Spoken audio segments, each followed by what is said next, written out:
जोहार दोस्तों, स्वागत है आपका झारखंड न्यूज नेटवर्क में। आइए देखते हैं आज की तमाम बड़ी खबरों को।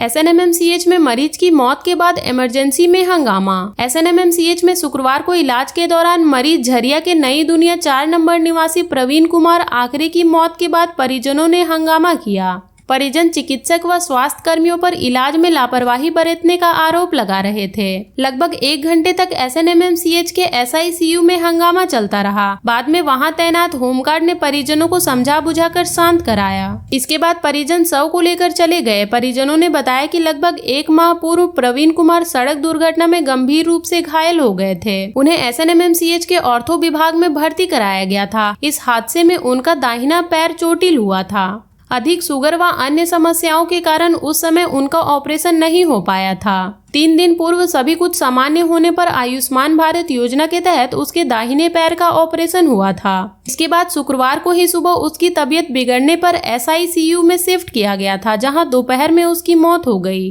शुक्रवार को दूसरे दिन भी इमरजेंसी के चिकित्सकों व स्वास्थ्य कर्मियों पर मरीज के इलाज में लापरवाही बरतने का आरोप लगा है। गुरुवार को भी मनईटांड़ के एक व्यक्ति की मौत के बाद परिजनों ने इलाज में लापरवाही का आरोप लगाते हुए इमरजेंसी में जमकर हंगामा किया था।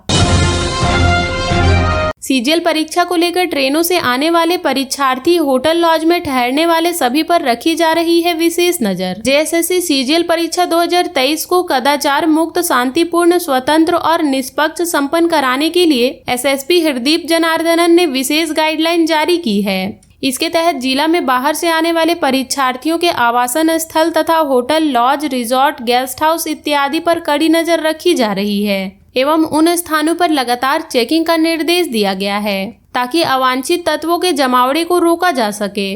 परीक्षार्थियों के आवास स्थल तथा hotel, lodge, resort, guest house आदि जगहों पर उपलब्धता के आधार पर बलों की प्रतिनियुक्ति की गई है। यातायात को सुगम बनाने के लिए विशेष व्यवस्था की गई है। भीड़ भाड़ वाले इलाके व व्यस्त सड़कों पर यातायात व्यवस्था को नियंत्रण के लिए अतिरिक्त जवानों की तैनाती की गई है। इसके अलावा सीटिंग प्लान, प्रश्न पत्रों के डिस्पैच, परीक्षा संपन्न होने के बाद प्रश्न पत्रों की सीलिंग, वापस कंट्रोल रूम तक लाना, कंट्रोल रूम की सुरक्षा एवं सुचारू यातायात व्यवस्था सहित अन्य महत्वपूर्ण बिंदु पर आवश्यक निर्देश दिए गए हैं। पानी बिजली को ले कोलवरी कार्यालय का घेराव। पानी बिजली को लेकर धनसार विश्वकर्मा प्रोजेक्ट के समीप रहने वाले कैंटीन मोहल्ला, पैथी सेंटर, सीआईएसएफ कैंप सेंटर झा कोलवरी के लोगों ने युवा बेरोजगार मंच के बैनर तले शुक्रवार को कोलवरी कार्यालय का घेराव कर प्रदर्शन किया। लोगों का आरोप था कि प्रबंधन साजिश के तहत लोगों को परेशान कर रहा है। वर्षों से मिल रही सुविधा में कटौती की जा रही है। हजारों की आबादी में लो वोल्टेज एवं पेयजल समस्या से जूझ रहे हैं। बार बार प्रबंधन को चेतावनी देने के बाद भी स्थिति में सुधार नहीं आ रहा। लोगों के आक्रोश को देखते हुए परियोजना पदाधिकारी संजय कुमार ने लोगों से वार्ता की और समस्या का निदान का आश्वासन दिया। उसके बाद लोग शांत हुए। झारखंड में बहाल हुई इंटरनेट सेवा, लोगों ने ली राहत की सांस। झारखंड में इंटरनेट सेवा बहाल हो गई है। इंटरनेट सेवा के बहाल होते ही लोगों ने राहत की सांस ली। जेएसएससी की ओर से आयोजित जेएसएससी सीजीएल परीक्षा की वजह से सुबह 5 बजे से इंटरनेट सेवा ठप थी। 1:45 बजे के बाद इंटरनेट सेवा बहाल कर दी गई। इंटरनेट सेवा ठप होने की वजह से यूजर्स को काफी परेशानियों का सामना करना पड़ा। जेएसएससी सीजीएल परीक्षा की वजह से झारखंड सरकार के गृह विभाग ने शनिवार को सुबह 8 बजे से 1:30 बजे तक इंटरनेट सेवा बंद रखने का निर्देश दिया था, लेकिन इंटरनेट सेवा सुबह 5 बजे से ही बंद थी। इसकी वजह से लोग परेशान रहे। झारखंड सरकार ने एक आदेश जारी किया था कि जेएसएससी सीजीएल की परीक्षा कदाचार रोकने के उद्देश्य से इंटरनेट सेवा को परीक्षा के दौरान बंद रखा जाएगा। इसका उद्देश्य पेपर लीक को रोकना और पारदर्शी परीक्षा कराना बताया गया है। सहारा इंडिया में जमा पैसा वापस दिलाने की मांग, निकाला जुलूस। सहारा इंडिया में निवेश करने वाले का पैसा वापस दिलाने की मांग पर झारखंड में आंदोलन तेज हो गया है। बोकारो जिला के पेटरवार में गांव के सड़कों में निवेशकों ने जुलूस निकाला और अपना पैसा वापस दिलाने की मांग सरकार और प्रशासन से की। भारतीय कम्युनिस्ट पार्टी के निर्देश में कई संगठनों और पेट काट कर भविष्य के लिए सहारा में पैसा जमा करने वाले निवेशकों ने बड़ा प्रदर्शन किया। प्रदर्शनकारियों ने लंबा जुलूस निकाला और बोकारो जिले के पेटरवार प्रखंड मुख्यालय तक पहुंचे। जुलूस में शामिल सैकड़ों महिला पुरुष ने हमारा पैसा वापस करो, हमारा पैसा वापस करो के नारे लगाए। जुलूस पेटरवार प्रखंड मुख्यालय पहुंचा। जहां भाजपा के नेताओं के साथ साथ जुलूस में शामिल अन्य संगठनों के नेताओं ने भी भीड़ को संबोधित किया। प्रखंड मुख्यालय के बीडीओ संतोष कुमार महतो ने इन नेताओं को ज्ञापन भी सौंपा। नेताओं ने कहा कि जिस तरह आपकी योजना, आपकी सरकार, आपके द्वारा कार्यक्रम चल रहा है, उसी तरह पंचायत स्तर पर शिविर लगाकर प्रशासनिक पदाधिकारी निवेशकों के कागजात की जांच करें और उनका पैसा वापस दिलाने के लिए केंद्र और राज्य सरकार को अपनी रिपोर्ट भेजें।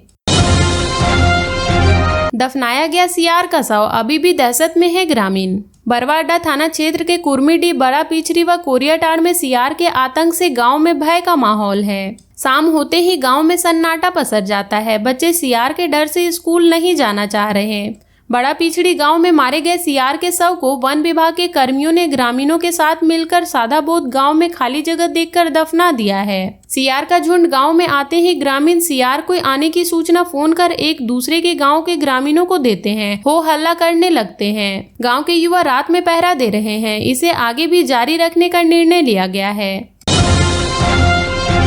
एसीबी ने हजारीबाग एसडीओ व नोवामुंडी सीईओ से की पूछताछ, संपत्ति की जांच शुरू। रांची बड़गई अंचल कार्यालय में जमीन से जुड़े दस्तावेज में छेड़छाड़ और भ्रष्टाचार के केस में अपराधमिकी अभियुक्त हजारीबाग एसडीओ शैलेश कुमार और नोवामुंडी सीईओ मनोज कुमार की संपत्ति की जांच एसीबी ने शुरू कर दी है। जांच के क्रम में नोटिस भेजकर एसीबी ने दोनों अधिकारियों से पूछताछ की। पूछताछ में दोनों अधिकारियों ने अपने अपने परिवार की संपत्ति को वैध बताया। संपत्ति खरीदने के लिए बैंक लोन लेने सहित अन्य बिंदुओं पर विस्तार से जानकारी दी। हालांकि एसीबी की ओर से दोनों अधिकारियों से संपत्ति और इसकी खरीदारी को लेकर विस्तार से ब्यूरो मांगा गया है। इसके बाद दोनों अधिकारियों से पूरी संपत्ति के बारे में विस्तार से जानकारी लेने के लिए समय की मांग की गई है। एसीबी के अधिकारी आवश्यकता के अनुसार जांच के दौरान दोनों अधिकारियों से फिर नोटिस भेजकर पूछताछ के लिए बुला सकते हैं। उल्लेखनीय है कि एसीबी की टीम ने दोनों अधिकारियों के रांची, गिरिडीह और चाईबासा स्थित निजी आवास के अलावा सरकारी आवास और सरकारी कार्यालय में छापेमारी की थी। 13 सितंबर को दोनों अधिकारियों की अन्य संपत्ति के बारे में पता चलने पर एसीबी ने वहां पर भी छापेमारी की थी। छापेमारी के दौरान शैलेश कुमार के गिरिडीह और हजारीबाग स्थित आवास से एसीबी ने कुल 22,09,162 रुपए बरामद किए। इसके अलावा जमीन के कई डीड और अन्य सामान बरामद किए हैं। वहीं दूसरी ओर मनोज कुमार के आवास की तलाशी के दौरान जमीन से जुड़े दस्तावेज और अन्य सामान मिले हैं। इसके अलावा रांची में 1 करोड़ रुपए से अधिक मूल्य के एक डुप्लेक्स का पेपर बरामद हुआ है। इसके बाद एसीबी के अधिकारी इन दस्तावेज की जाँच कर रहे हैं। झारखंड के ऐसे ही छोटी बड़ी खबरों से जुड़े रहने के लिए चैनल को सब्सक्राइब कर लें और बेल आइकन प्रेस कर लें ताकि हर वीडियो का नोटिफिकेशन आपके फोन पे चला जाए।